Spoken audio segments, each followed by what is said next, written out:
Hello and welcome to Pock and Rob. In this video I am returning to my ReImagined series, and I came to realise I haven't done a ReImagined for nearly a year. On top of that, the vast majority of them have been Beatle related, and I've only done one on Iron Maiden on the Fear the Dark album and Elton John's Goodbye Yellow Brick Road that aren't. So this is a ReImagined on a different topic that's not the Beatles. I'm turning my attention to Elvis Costello and his maligned 1984 album Goodbye Cruel World. This album Costello himself described in 1995 as our worst album. There's problems with this album, I'm not going to deny it, but I've always had a reasonably high degree of affection for it. And this 2003, 2004 I think it was, reissue double CD totally redefines the album. It went through a remix and it totally transforms it. I'm going to do my best to compile a good, if not great, Goodbye Cruel World. Before I go in and construct my new version of the album, I would remind you to subscribe if you've not already done so, to click the thumbs up to like the video, and the bell to receive notifications of future content, and please share the video with someone who may well like it. And I also urge you, why not leave a comment below on what you think of my version of this album. So let's look at the original 13-track album.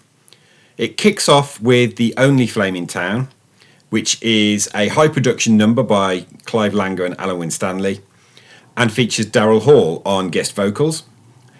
We then have Home Truth, Room with No Number, Inch by Inch, Worthless Thing, and Love Field. That's actually a pretty solid side A, in my opinion. So then on side 2 we've got a cover version of Green's I Want to Be Loved. Then we've got The Comedians, Joe Porterhouse, Sour Milk Cow Blues, The Great Unknown, The Deportees Club, and Peace in Our Time. Side 2 is plagued with bizarre choices in the production and arrangement of these songs that by the time this was released, Elvis had decided he'd made a massively flawed record. So what I'm going to do is try and redeem this. So side A, like I said, I think side A's material is actually pretty strong, but I'm going to sprinkle it around in the album a bit. So I'm opening the album with probably the best respected track from the whole record. It's the one that he's included on Greatest Hits. It's Love Field. The next track I'm picking for side A is Inch by Inch. Inch by Inch is... I think it's a really strong track, actually. I've always liked it. Yes, Elvis admits he's nicking the bass figure from I'm Only Sleeping by the Beatles. But if you're going to steal from the best. Why not? The Jam did with Start. Track 3, Worthless Thing. I have again always liked Worthless Thing. So remember, I got into this in 2004, 2005 when the reissue, and there was a live version of Worthless Thing that is really good. It's made me like the song more than perhaps most people do. We then have Room Without a Number. I have no problem with the synths on this, despite them dating the record big time. And then I'm placing The Only Flame in Town. However, this is my first major deviation from the material that's actually on the record itself, and it is the original version that's available on this 2 CD set.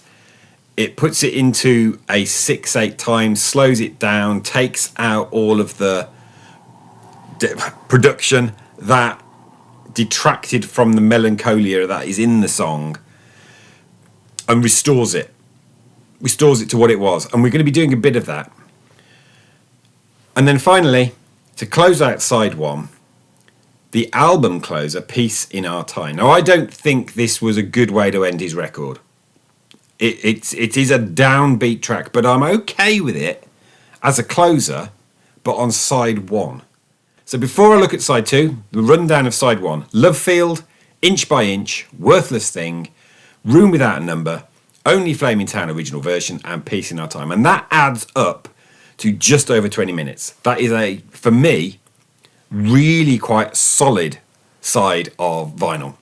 So I'm now going to flip the record over and open up side 2. And side 2, we've had a little bit of a questioning, are we going to get peace in our time on the end of side 1? So let's lift things a little bit with side 2, and I'm opening with Turning the Town Red. So you may not even have heard this. This is on Out of Our Idiot, and it was the B-side to the first single from this record, which was I Want to Be Loved. I don't care for I Want to Be Loved. I think it is boring, dull, and I don't like the song, let alone the version of it. But the B-side, Turning the Town Red, is way better. When this was released, Q Magazine actually gave it 4 out of 5 stars. For an album that less than 10 years previously they'd given 1. Because there's great songs on Goodbye Cruel World and great songs off it, like Turning the Town Red. Had Turning the Town Red been on here, it would have been better. Then you could have put I Want to Be Loved on the B-side and no one would have cared. But Turning the Town Red, they described it in Q as one of the great lost Costello singles. And I kind of agree. Second track, I have placed The Comedians, but not the version on here. That's done in 5/4 time. And he described it as trivialising the drama of the song. It's not even the original demo that's on this second CD. The version I've included on here is the demo that he prepared and gave to Roy Orbison. Because that is a terrific song.